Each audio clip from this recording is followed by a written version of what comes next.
Hello friends, welcome to our YouTube channel Amisha 247। I hope आप सभी अच्छे होंगे फ्रेंड्स।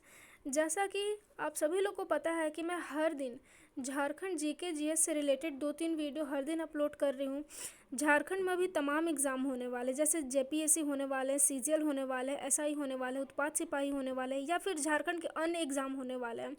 उसमें यहाँ से क्वेश्चन फ्रेंड्स डेफिनेटली पूछने वाले हैं। आज का जो हमारा टॉपिक है नेशनल पार्क झारखंड के अभ्यारण्य के बारे में आज हम लोग हर एक चीज़ों पर हम लोग डिस्कस करेंगे, और साथ ही साथ वो सारे क्वेश्चन को देखेंगे जो प्रीवियस ईयर में पूछे गए हैं। क्या क्या पूछे जाते हैं नेशनल पार्क से रिलेटेड, फिर झारखंड के वो कौन से अभ्यारण्य है जहाँ से एग्ज़ाम में क्वेश्चन पूछे गए हैं। तो सभी बातों पर फ्रेंड्स हम लोग चर्चा करने वाले हैं। तो आप लोगों से रिक्वेस्ट होगा इस वीडियो को आप लोग पूरा देखिएगा, तभी आपको पता चल पाएगा कि क्या क्या क्वेश्चन और कैसे कैसे एग्ज़ाम में क्वेश्चन पूछे जाते हैं फ्रेंड्स।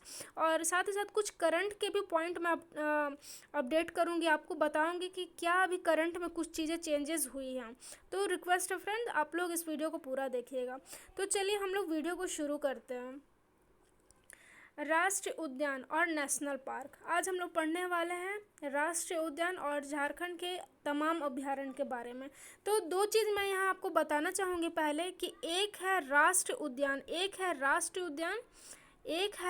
उद्यान, और 11 है वन्य जीव अभ्यारण्य। ये ध्यान रखिएगा, 11 है वन्य जीव अभ्यारण्य, 11 वन्य जीव अभ्यारण्य है, और एक राष्ट्रीय उद्यान है। ये ध्यान में रखिएगा, एग्जाम में ये क्वेश्चन पूछा जाता है कि कितने राष्ट्रीय उद्यानों की संख्या है, तो 1 है, और वन्य जीव अभ्यारण्य कितना है, तो 9 है। याद रखिएगा 9 है वन्य जीव अभ्यारण्य। अब हम लोग एक एक पॉइंट को डिस्कस करते हैं। बेतला राष्ट्रीय उद्यान, बेतला राष्ट्रीय उद्यान झारखंड का एकमात्र राष्ट्रीय उद्यान है जिसकी स्थापना 1986 ईस्वी में की गई थी। लातेहार जिला में यह स्थित है। इसका जो लंबाई चौड़ाई है 226.33 वर्ग किलोमीटर में इसका विस्तार है, मतलब विस्तृत है। 1932 ईस्वी में पहली बाघ जनगणना हुई थी। बाघों की जो गणना हुई थी, काउंटिंग जो हुआ था, वो 1932 ईस्वी में पहली बार गणना हुआ था। ये एग्ज़ाम ना कि सिर्फ झारखंड लेवल पर ये टॉपिक से क्वेश्चन पूछे जाते हैं, ये सेंट्रल लेवल के एसएससी सीजीएल में भी ये सब क्वेश्चन देखे गए हैं फ्रेंड्स। सीएचएसएल हो गया, सीजीएल हो गया, ये क्वेश्चन बहुत बार पूछा गया है। यहाँ तक कि आपका रेलवे ग्रुप डी में भी क्वेश्चन पूछा गया है कि पहली बार बाघों की गणना कब की गई थी, तो 1932 में किया गया था। एकमात्र राष्ट्रीय उद्यान कौन सा है, तो बेतला राष्ट्रीय उद्यान। इसकी स्थापना 1986 में हुआ था और लातेहार में यह स्थित है।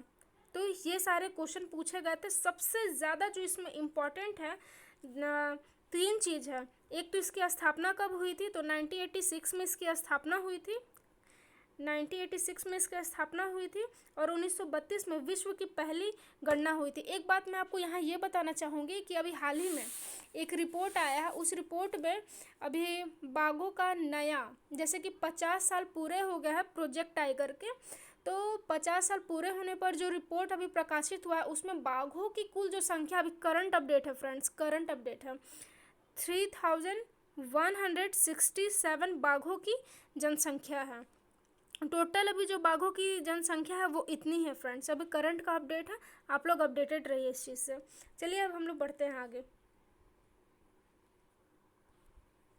1973 से 1974 ईस्वी में यहाँ भारत सरकार द्वारा बाघों के लिए स्वस्थान हेतु संरक्षण परियोजना, मतलब बाघ परियोजना प्रोजेक्ट टाइगर की शुरुआत की गई थी। तो पूछा यह जाता कि बाघ प्रोजेक्ट की शुरुआत कब की गई थी, तो 1973 और 1974 इसमें प्रोजेक्ट टाइगर की शुरुआत की गई थी।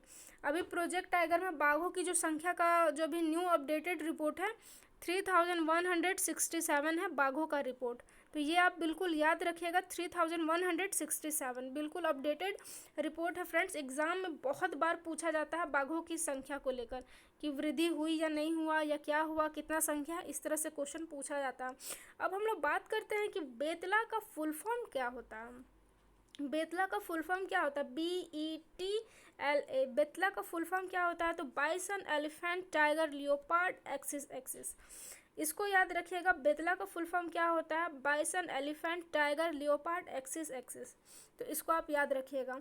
तो बेतला बेतला बेतला बेतला राष्ट्रीय उद्यान में कौन कौन से जानवर जो बहुत ज़्यादा प्रचलित है? यहाँ मुख्य रूप से बाघ, शेर, तेंदुआ, जंगली सूअर, चीतल, सांभर, नीलगाय, भालू, बंदर मिलता है। जो बेतला नेशनल पार्क में कुछ जो जानवर हैं जो मुख्य रूप से पाए जाते हैं, उसका फिर से जो हम लोग नाम लेते हैं, बाघ है, शेर है, तेंदुआ है, जंगली सूअर है, चीतल, सांभर, नीलगाय, भालू, बंदर, ये सारे पाए जाते हैं। अब हम लोग झारखंड के कुछ जो इम्पोर्टेंट अभ्यारण्य जो बहुत बार एग्ज़ाम में पूछा जाता है कि ये अभ्यारण्य कहाँ है, ये फेमस अभ्यारण्य कहाँ है, उसमें कौन से जानवर फेमस है, तो ये चीज़ों को हम लोग देखते हैं। पलामू अभ्यारण्य कहाँ है फ्रेंड्स? तो इसका हम लोग रुके कलर चेंज कर लेते हैं, ऐसे पता नहीं चल रहा है। हाँ, हम लोग अब कलर इसका चेंज कर लिए, हम लोग ग्रीन कलर ले लेते हैं। पलामू अभ्यारण्य कहाँ है फ्रेंड्स? तो पलामू अभ्यारण्य पलामू में है। इसकी स्थापना कब हुई थी? तो 1976 में इसकी स्थापना हुई थी।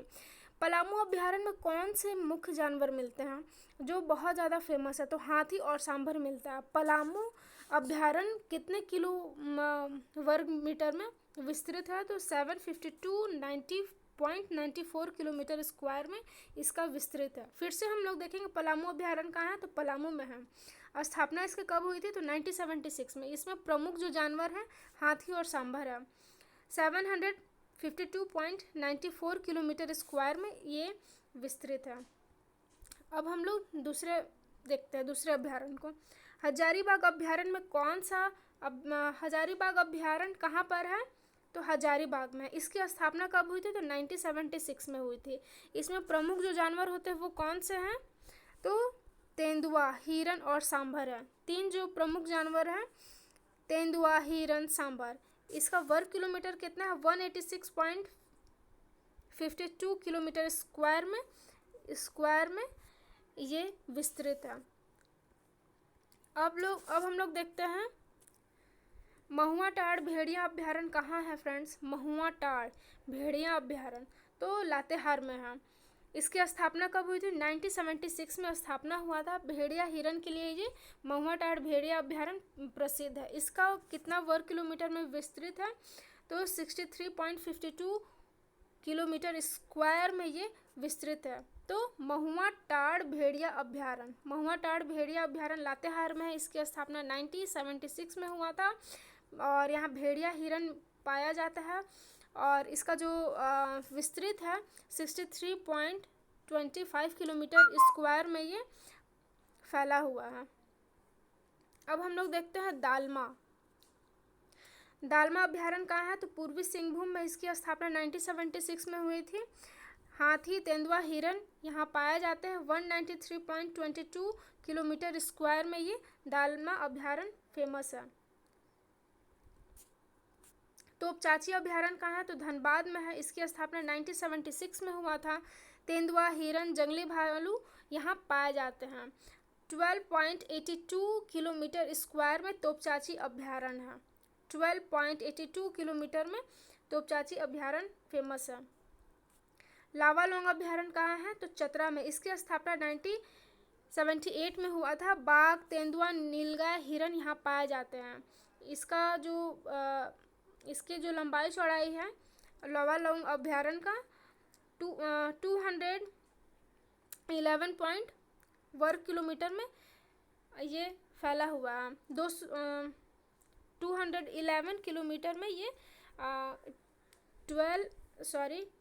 211 किलोमीटर में ये विस्तृत है।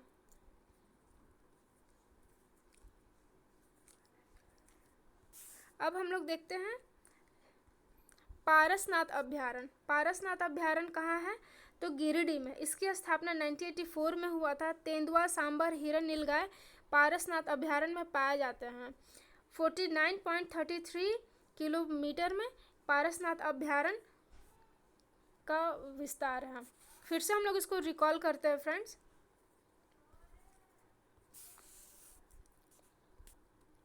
पारसनाथ अभ्यारण्य गिरिडीह में है, इसकी स्थापना 1984 में हुआ था। तेंदुआ, सांभर, हिरन, नीलगाय फेमस है यहाँ पर। 49.33 किलोमीटर स्क्वायर में ये फेमस है। गौतम बुद्ध अभ्यारण्य कहाँ है फ्रेंड्स? गौतम बुद्ध अभ्यारण्य तो कोडरमा में, इसकी स्थापना 1986 में हुआ था। तेंदुआ, सांभर और नीलगाय यहाँ फेमस है। 121.14 किलोमीटर स्क्वायर में ये गौतम बुद्ध अभ्यारण्य का विस्तार है। 121.14 किलोमीटर स्क्वायर में ये विस्तार है। अब हम लोग देखते हैं सबसे लास्ट अभ्यारण्य, पालकोट का अभ्यारण्य। ये कहाँ है? तो गुमला में है। स्थापना हुआ था 1990 में। तेंदुआ, जंगली भालू यहाँ पाए जाते हैं पालकोट अभ्यारण्य में। 182.83 किलोमीटर स्क्वायर में पालकोट अभ्यारण्य विस्तृत है। 182.83 किलोमीटर स्क्वायर में इसका विस्तार है। तो फ्रेंड्स आई होप ये वीडियो आपके लिए बहुत ही ज़्यादा यूज़फुल होगा फ्रेंड्स। और मैं आपको बता देती हूँ कि ये सब क्वेश्चन एग्ज़ाम में बार बार पूछे जाते हैं। जलप्रपात हो गया, नदी हो गया, अभ्यारण्य हो गया, ये सब झारखंड में बहुत ही हॉट टॉपिक होता है। यहाँ से आप बहुत शॉर्ट टॉपिक होता है लेकिन स्कोरिंग होता है फ्रेंड्स। तो आप लोग छोटे छोटे चैप्टर्स को कंप्लीट करके एग्ज़ाम में आप अच्छा स्कोर कर सकते हैं फ्रेंड्स। और थोड़ा मोड़ा मेरा टंग स्लिप कर जाता है पढ़ाते वक्त, तो इसके लिए बहुत सॉरी। मैं आप लोगों से क्षमा चाहूँगी कि कभी कभी पढ़ाते में मेरा टंग स्लिप कर जाता है, तो इसको आप लोग माइंड मत कीजिएगा कि टंग स्लिप हो जा रहा है, तो इसके लिए सॉरी। और फ्रेंड्स मैं हर दिन बहुत सारे वीडियो झारखंड जीके से रिलेटेड लेकर आ रही हूँ। आने वाले समय में हिस्ट्री, पॉलिटी, सारा कुछ साइंस का वीडियो भी अपलोड करने वाली हूँ, तो मेरे चैनल को आप लोग ज़रूर सब्सक्राइब कीजिएगा। फिर मिलते हैं नेक्स्ट वीडियो में, तब तक के लिए thank you so much for watching this video.